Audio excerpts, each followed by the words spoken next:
안녕하세요. 하루피스 말씀 충전 하필 큐티 조종환입니다. 오늘 함께 나눌 하나님 말씀은 출애굽기 34장 18절에서 35절까지 말씀입니다. 너희는 무교절을 지켜야 된다. 내가 너희에게 명한 대로 아비벌 정해진 때에 이레 동안 누룩을 넣지 않은 빵을 먹어라. 이것은 너희가 아비벌에 이집트에서 나왔기 때문이다. 이제 다시 한번 절기에 대한 내용들, 명령들을 반복하고 계시는 걸 우리가 읽게 될 거예요. 우리가 23장에서부터 오늘 본문 이후에 또다시 이제 성막에 대한 이야기들을 쭉 읽어 나가게 될 텐데, 금송아지 사건을 중심으로 이제 동일한 내용들로 반복되어지는 걸 우리가 보게 될 거예요. 오늘 본문도 이제 그런 내용으로 이루어져 있는데 다시 한번 읽어보도록 하죠. 태를 처음 열고 나온 것은 모두 하나님의 것입니다. 너희 집짐승 가운데 처음 난 수컷은 소의 맏배든지 양의 맏배든지 모두 하나님의 것입니다. 나귀의 맏배는 어린 양을 대신 바쳐서 대속하게 해야 되는데요. 그렇게 대속하지 않으려거든 그 목을 부러뜨려야 됩니다. 너희 아들들 가운데 맏아들도 모두 대속해야 되는데요. 그리고 아무도 내 앞에 빈손으로 나와서는 안 된다라고 이야기하면서 이제 처음 것을 하나님께 드려야 되는 것 이야기하고 계십니다. 이제 무교절을 통해서 한 해의 시작, 또 출애굽의 시작을 알리는 것이었다면 그 난 모든 것들을 하나님께 속하도록 만드는 것을 지금 보여주고 있는 것이죠. 그리고 너희는 엿새 동안 일하고 이렛날에는 쉬어야 된다라고 하면서 이제 1년의 시작, 그리고 아들들 낳은 것들의 첫 번째 것 이렇게 이야기를 했다면, 이제는 일주일 동안에 마지막 하루 이렛날을 쉬어야 된다라고 그렇게 이야기를 하고 계세요. 그리고 이제 이렇게 일주일의 삶을 하나님 앞에 드리는 것과 마찬가지로 밀을 처음 거두어 드릴 때 77절, 한 해가 끝날 때 수장절 이렇게 지킴으로써 이 이스라엘 백성들은 한 해에 3번 하나님 앞에 나오게 되는 그런 명령을 지켜야 돼요. 그러니까 이런 과정들이 1년에 이 3번 처음 아비벌을 지킴으로써 이제 1년의 시작, 그리고 밀을 거두어 드릴 때의 77절, 그리고 한 해가 끝날 때에 이 모든 수확에 대한 감사를 표시하면서 이 수장절, 그리고 일주일에 한 번, 그리고 처음 난 것들을 하나님께 바침으로써 이 삶의 구조 전체가 지금 하나님께 온전히 포커스가 맞추어지고 1년의 그런 삶의 사이클들이 하나님께로 이제 초점이 맞추어지는 것들을 행해야 됐다는 것을 우리가 다시 한번 기억했으면 좋겠어요. 이렇게 살아갈 때에 하나님께서 문 민족을 이스라엘 백성들 앞에서 쫓아내시고 영토를 넓히시고 한 해에 3번 주 너희 하나님을 뵈려고 올라올 때에 너희 땅을 아무도 점령하지 못하도록 하나님께서 보호하시고 지켜주시겠다라고 그렇게 이야기를 하고 계십니다. 이제 6월절에 대한 그런 명령들도 보이고요. 희생 제물의 피와 누룩 넣은 빵과 함께 바치지 말고 6월절 제물은 이튿날까지 남겨둬서는 안 된다라고 이야기하고요. 너희 땅에서 난 첫 열매 가운데서 가장 좋은 것을 주 하나님께 가지고 오라고, 그리고 새끼 염소를 그 어미젖으로 삼지 말아라 라고 하는 이 명령들도 다시 확인을 해볼 수가 있습니다. 하나님께서 모세에게 말씀하세요. 너는 이 말을 기록해서 내가 이 말을 기초로 해서 너와 이스라엘과 언약을 세웠다라고 이야기를 하면서 이제 다시금 제공하시는 그런 율법들을 우리가 볼 수가 있어요. 모세는 거기에서 주님과 밤낮 40일을 지내면서 빵도 먹지 않고 물도 마시지 않고 언약의 말씀 그 10계명을 판에 기록을 하기 시작을 합니다. 빵도 안 먹고 물도 안 먹고 이런 철저한 금식 가운데에서 이 언약의 말씀을 받아들고 있는 상황인데, 거기에 이제 이 10계명 돌판에다가 육체적인 노동으로 뭔가를 해낸다라고 하는 것이 사실 인간적으로는 굉장히 불가능해 보이는 일인데, 하나님께서 그런 힘을 제공하시고 그런 말씀을 받아들이는 어떤 태도와 자세에 대해서 우리가 좀 함께 생각을 해볼 여지도 있는 것 같아요. 이제 모세가 두 증거판을 손에 들고 시내산에서 내려오게 되어 그가 산에서 내려올 때에 그의 얼굴에서는 빛이 나게 됩니다. 주님과 함께 말씀을 나누었기 때문에 얼굴에서 그렇게 빛이 났지만 모세 자신은 전혀 알지 못했어요.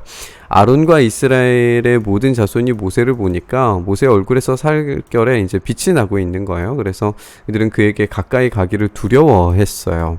모세가 그들을 부르자 아론과 회중의 지도자들이 모두 그에게로 가까이 가고 모세가 먼저 그에게 말을 걸기 시작을 합니다.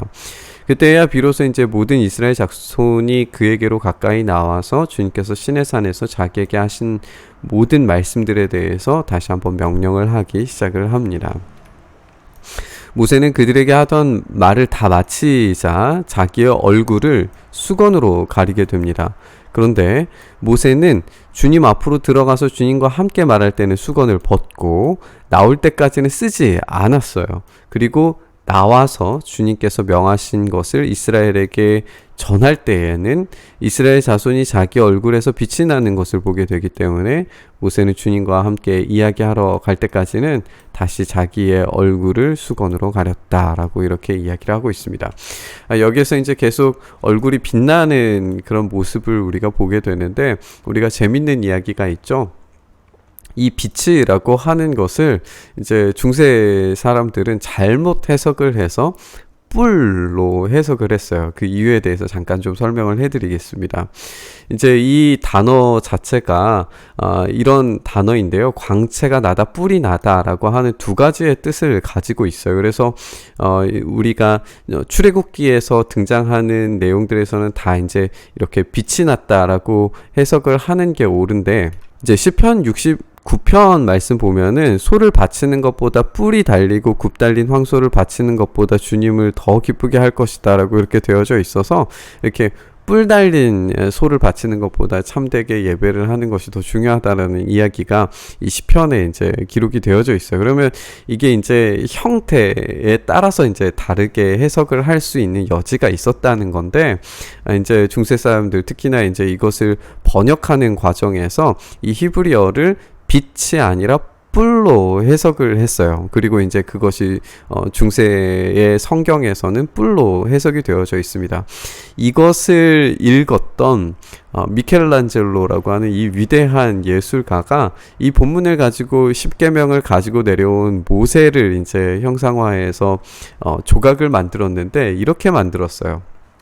빛이 나는 그 모세를 이 뿔이 달린 존재로 이렇게 만들어낸 거예요. 이래서 이제 모세의 뿔이라고 그렇게 우리가 알고 이 예술 작품을 감상을 하게 되는데 물론 이 빛을 표현할 방법이 없었기 때문에 미켈란젤로가 그런 생각을 가졌는지는 모르겠지만 미켈란젤로를 좀 대신해서 변호를 해보자면 물론 빛을 표현할 수 있는 방법이 없었기 때문에 오히려 이런 뿔로서 표현하는 것이 더 적절했을지 모르겠어요. 예술가의 입장으로서. 그런데 이걸 조금 더 다른 방식으로 해석한 사람의 글을 좀 읽어보니까 이걸 이렇게 또 생각을 해볼 수 있었을 것 같아요. 뭐냐면 지금 이 장면 자체가 십계명을 들고 내려오는 가운데에서 다시금 받아서 이 빛이 나는 그런 장면인 거잖아요. 이 금송아지를 섬기는 이스라엘에 대한 이야기가 나오고 난 이후에 빛나는 모세에 대한 이야기가 나왔단 말이에요. 이것을 만약에 이제 뿔로 읽게 되면 이런 대비가 가능해져요. 금송아지를 섬기는 이스라엘 그리고 소처럼 뿔이 난 모세 이 둘 중에서 누구를 선택할 거냐고 하는 그런 이야기로 우리가 읽어볼 수도 있게 되는 거예요. 아마 이제 중세의 사람들은 그렇게 생각하지 않았을까 싶어요. 이 두 대비를 통해서 누구를 선택할 것인가. 소처럼 뿔이 난 이 모세가 들고 온 이 약속의 말씀, 이 언약의 말씀 가운데에 자신들을 헌신했을 때에 참된 그들의 약속을 받아 누리고 살아갈 수 있는 가능성이 열렸다라고 하는 것을 우리가 이 말씀을 통해서 이 중세 사람들의 이 예술 작품을 통해서 생각을 해볼 수 있게 되는 거예요. 우리는 이거를 두 가지 모두 함께 결합을 하는 방식으로 해석을 해보아도 우리가 참 의미가 있을 것 같아요. 우리는 반복되는 명령들을 확인을 했어요. 그들은 1년에 3번 첫 번째 것을 그리고 일주일에 하루를 하나님께 드려야 했습니다. 그들의 모든 모든 것은 하나님의 것이었고 그들의 삶의 체계 전체가 하나님 안에서 작동되도록 구조와 틀을 그리고 채워 넣어야 할 것들을 하나님께서 명령하셨고 그것을 따라야 했어요. 그리고 오늘 모세는 빛나는 모습으로 이 시내산에서 내려오게 되는 걸 우리가 봤습니다. 사도 바울은 이 장면을 사라져가는 빛을 가리기 위해서 수건으로 덮었다라고 고린도 후서에서 자신의 방식으로 재해석을 하는 걸 보게 됩니다. 하나님을 만나는 동안에 그 빛은 이 세상으로 내려와서 점차 힘을 잃는 그런 빛이었던 거예요.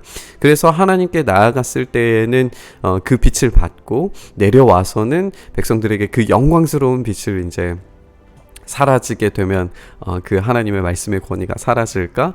수건으로 덮었다. 그렇게 해석을 시도를 한 거죠. 그렇게 이해를 했던 거죠. 그런데 우리가 부활의 빛을 생각을 해보면 그 부활의 빛은 빛을 잃어버릴까봐 노심초사하면서 어떻게든 그 신비를 유지시키기 위해 우리의 노력이 첨가되어야 할 그런 빛이 아니라는 사실을 우리가 좀 기억해 봤으면 좋겠어요. 이 부활의 빛, 주님의 그 영광스러운 빛은 영원한 빛이고 우리의 영혼을 밝게 비추는 빛입니다. 우리가 무엇을 섬기는가, 그러니까 이 빛나는 존재가, 빛나고 뿔이 난 존재가 우상과 같은 금송아지가 아니라 하나님의 유일하신 이 언약의 말씀 가운데 있다는 사실, 그리고 예수 그리스도께서 그 빛나는 존재로서 우리에게 새로운 율법, 새로운 약속을 그 십자가와 부활을 통해서 보여주셨다는 사실을 우리가 기억을 해본다면 무엇을 섬기는가를 선택하는 그 순간에 오로지 유일하신 하나님 예수 그리스도의 생명의 빛을 선택할 때 이 빛은 우리에게 참된 진리의 빛으로 다가온다는 사실입니다. 사라져가는 빛이 아니라 영원한 빛을 바라고 소망하면서 우리가 이 땅 가운데 금송아지를 선택하는 것이 아니라, 우리가 만들어낸 우상을 선택하는 것이 아니라 진짜 참된 빛이신, 우리를 인도하시고 구원해내신 참된 진리이신 예수 그리스도를 선택하고 바라면서 이 영원한 빛이 우리의 삶을 비추게 해달라고 그렇게 소망하면서 오늘 말씀 함께 묵상했으면 좋겠습니다. 주님, 우리의 삶에 참된 빛으로 오신 예수 그리스도를 온전히 선택하고 그분을 따라감으로 말미암아 우리의 삶의 체계가 전체적으로 하나님만을 섬기고 따라가며 주님과 함께하는 삶으로 이렇게 만들어지게 되도록 주여 역사하여 주시옵소서. 오로지 우리가 그렇게 하나님만을, 예수 그리스도의 이 부활의 빛만을 선택할 때에 그 어떤 어둠이 우리를 방해치 못하고 오로지 우리를 살리시는 영으로, 살리시는 빛으로 우리의 삶에 일하여 주시옵소서. 이렇게 우리 가운데 일하시길 소망하며 우리 주님 예수 그리스도의 이름으로 기도드리옵나이다. 아멘.